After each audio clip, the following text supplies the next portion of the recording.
So what I want to talk to you about this morning regarding healthcare in this country is simple, but it's difficult, and that is prevention and wellness. You know, I'm very fortunate to have a president as well as Secretary Sebelius and an entire administration who is really dedicated to prevention. But before I talk about prevention, I want to tell you why it's important to me. When I was an intern, I attended the Medical Association of Georgia's annual meeting, and one of the intense issues that was being debated was that sexually transmitted diseases needed to be taught in medical school. Well, I stood up in a room with maybe 20, 25 people, and I told them I'd never seen certain diseases except in a textbook, and I thought there was a need. The reference committee passed the resolution, and they forwarded it to the AMA. The Georgia delegation sent me to the AMA to speak to the same issue. And at the AMA, the resolution passed. And within 6 months, every medical school in this country was encouraged to include sexually transmitted diseases as part of their core curriculum. I learned that one person can make a difference, whether it's in medical policy or in medical practice. And I learned that I could make a difference in medical practice when a National Health Service Corps sent me to Biola Battery. It's a pretty place, but it's a poor place. I found a community of working poor, too poor to afford medical care, but too rich to qualify for Medicaid. I liked the people, I liked the community, and I wanted to practice medicine there. But I quickly learned that practicing medicine wasn't just sewing up the shark bites. I had to deal with the land sharks, the regulators, the reviewers, the red tape dispensers, and all that paperwork that we have to go through. But I also learned that my patients had problems that my prescription pad alone couldn't take care of, particularly after Katrina, like housing and water and things that they needed. In fact, I would like to tell you about one patient, Ms. Smith. That's her HIPAA name, by the way. Ms. Smith is 30-something-year-old African-American lady, about that high. She's overweight, and she works in the school system in the janitorial department. And I have my patients call me if they have a problem. So I got a call from her on a Saturday. She called me and she says, "Dr. Benjamin, my back is really, really hurting. I went to that specialist you sent me to. He told me I have a slipped disc and that I need to lose weight. I'm trying, I really am. But this ibuprofen is just not strong enough. Can you call me something in stronger?" I said, "Sure, I can call you in something stronger, but you got to come and see me on Monday or Tuesday." She said, "I will, I promise." And sure enough, on Tuesday, I walked in the exam room, and there she was, leaning over the exam table. She was leaning because she was in so much pain she couldn't sit down. And I said, "Miss Smith, did the medicine I called you in, did it help at all?" She says, "Well, Dr. Benjamin, I didn't get it." I said, "What do you mean you didn't get it?" She says, "I couldn't afford it." I said, "But you work for the school system. You have insurance. What do you mean you couldn't get it?" She says, "I know, but I just didn't have the copay. But I get paid on Friday, and I promise you I'll get it." So I stepped out of the room, and I went to my nurse, Nell, and had her go across the street to Jim's and get her prescription for her. So I went back in the room, and I gave her her medicine. I said, "Miss Smith, you're obviously in a lot of pain, and you need your medicine." And I gave it to her. And at that moment, her eyes welled up with tears. And she says, "Oh, Dr. Benjamin, I'm so embarrassed. I didn't want you to have to do that." And at that moment, I realized I had taken her dignity from her. I also realized that cultural competency has nothing to do with the color of your skin. It has to do with allowing people to keep their dignity.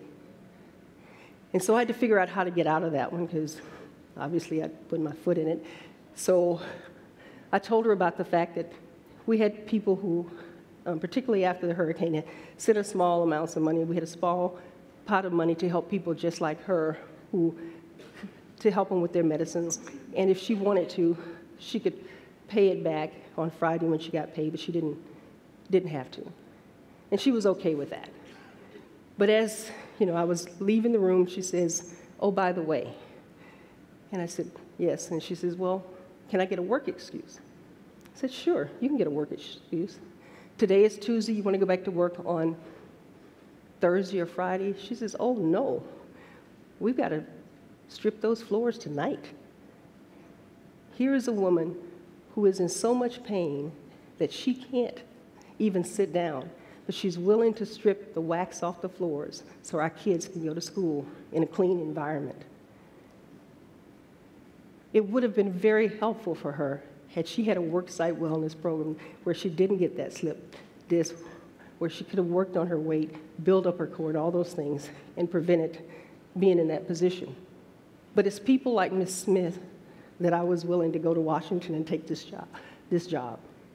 And it's people like Ms. Smith that President Obama has been working very hard to work on prevention.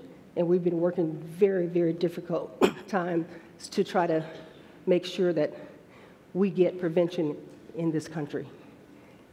And speaking of prevention, prevention is the foundation of our public health system, and it's the foundation of my work as Surgeon General. And at a press conference when President Obama announced my appointment,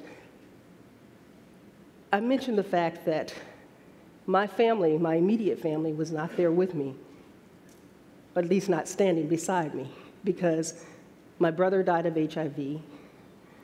A year later, my mother died of lung cancer, because when she was a young girl, she was a twin, and her twin brother could smoke, and she said they wouldn't let her smoke because she was a girl. And as soon as she got old enough, she would.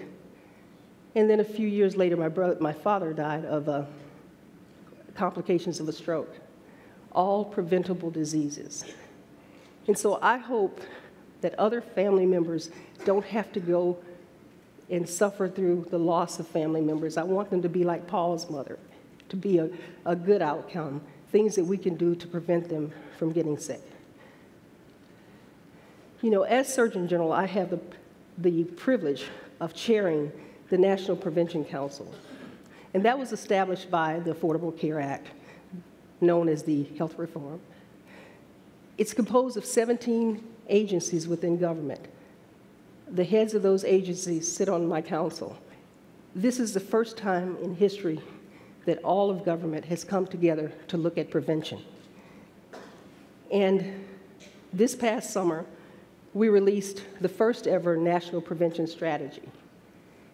And the vision for our National Prevention Strategy is to move our healthcare system from a focus on sickness and disease to a focus on wellness and prevention. If we truly want to change healthcare in this country, we have to prevent people from getting sick in the first place. So in addition to the state-of-the-art medicine, like what we've been seeing for the last days here, we need a new approach to promoting prevention in our communities, since staying healthy depends on other factors that influence our health, like housing and transportation, education, the availability and the quality and affordable foods, our workplaces, and our environments.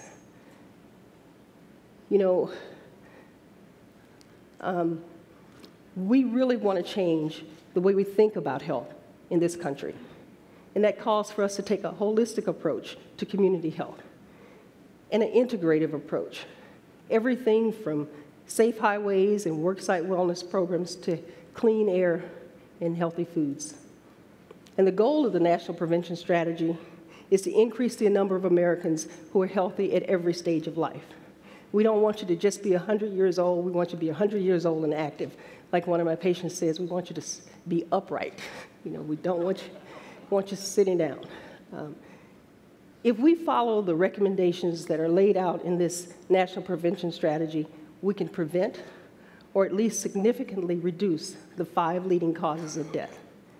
And those are heart disease, stroke, chronic lower respiratory disease, cancer, and unintentional injuries.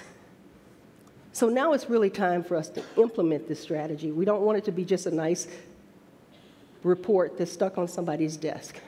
We have to work with partners throughout industry, throughout corporations, education, philanthropy, local and state and tribal governments, everyone to be involved and partner with us. But the most difficult area that I found to get the concept of prevention across is in the medical community. Most of us in the medical community don't perceive prevention as our problem. We aren't really physicians. As physicians, we're not really holistic in nature. But there's a reason for this. There are so many barriers to practicing medicine today. Most of them, or oftentimes, they're financial. But more important, physicians and nurses and other clinicians really are overwhelmed. They don't have any time. You know, physicians are like firemen. When they're in the midst of putting out a fire, they can't stop and talk about fire prevention or fire safety. They have to go on to the next fire. So we have to find a way to be able to incorporate fire prevention while putting out those fires. So I thought we would start with putting prevention in the hands of the public. And by putting it in the hands of the public, we can stop lighting those fires in the beginning. But prevention needs to be profitable.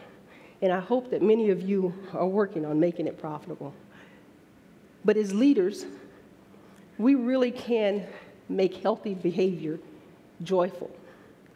So that's the difference that I want to go to, is that we've tried everything else. We have the knowledge, we have the science, we have the background, but now we've got to make it fun.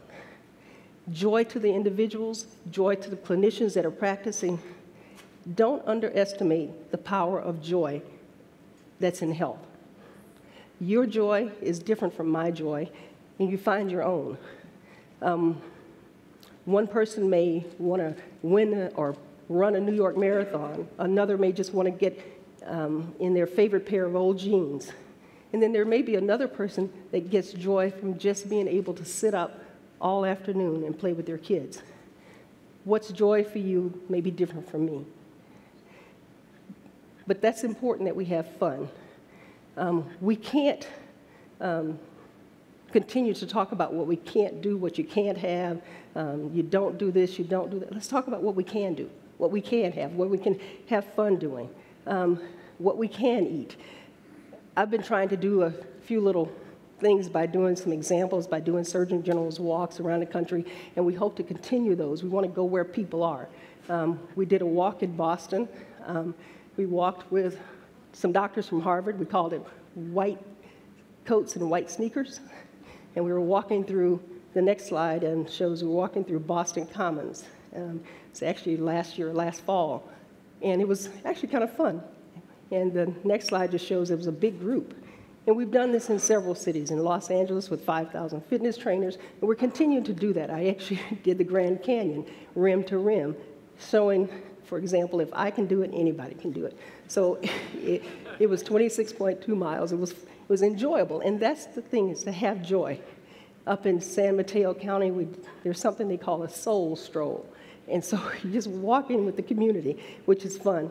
We actually even did a lot of, people talk to me, I like dancing, so we did Zumba on the plaza at HHS. So I wanted to do convening. That's the role of the Surgeon General, is bring all this together. There's so many people doing different programs around the country. We have some worksite wellness programs that are doing a number of things. There are people who are doing walks, Susan B. Komen walks, there are cancer walks. But the Surgeon General can pull them together and add some kind of visibility to them and have us do them all together. We're trying to work on something we call with the radio stations, to do a 30 to 60-second dance break in the afternoon. So wherever you are at your desk, you can get up and dance for 60 seconds.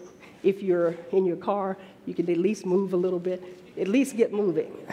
One week it may be hip-hop, next week soul, next week country, but have fun doing it. And just get the nations to start to have fun, because we are stressed. Everything is so negative around us that we need to have fun. Like Dr. Art Uline, who may be here, he says we need to develop a blood test for serum fun factor. We need to go where people are. Last weekend, I went to a mega church, Bishop T.D. Jakes, 18,000 women in the park talking about health and wellness. 18,000 women. They titled my talk, health is the new sexy. And this is a church group, but they were having a good time. It was called Girl Talk. We've done some things about hair, and you probably heard about my hair thing. Is we go to where people are. One of the things I've asked folks was, what are the barriers that keep you from exercising? And one was, well, I spent a couple of hours at the beauty shop. I don't want to go and mess up my hair. So we put out a exercise-friendly hairstyle contest. And we went to this hairstyle place. It was 65,000 hairdressers there, and they competed for exercise-friendly hairstyles. And we also realized that we got all these hairdressers. They have people in the seats, so we wanted to use them to be our ambassadors. They can talk about cholesterol, they can talk about heart disease, they can talk about the ABCs of the Million Hearts campaign, which is take an aspirin a day, watch your blood pressure, make sure your cholesterol's okay, and don't smoke. They can do those things and be our ambassadors. We have to look at health in a different way. So I start to talk, and I can go over everything, but I want to end with a poem. And the poem is by an unknown author, and it's called God Meant It. And it goes like this. I have only just a minute, only 60 seconds in it. Forced upon me, can't refuse it, didn't seek it, didn't choose it. But it's up to me to use it. I must suffer if I lose it, give account if I abuse it. Just a tiny little minute, yet eternity is in it. I hope that you will take your God minute and continue to make a difference. Thank you.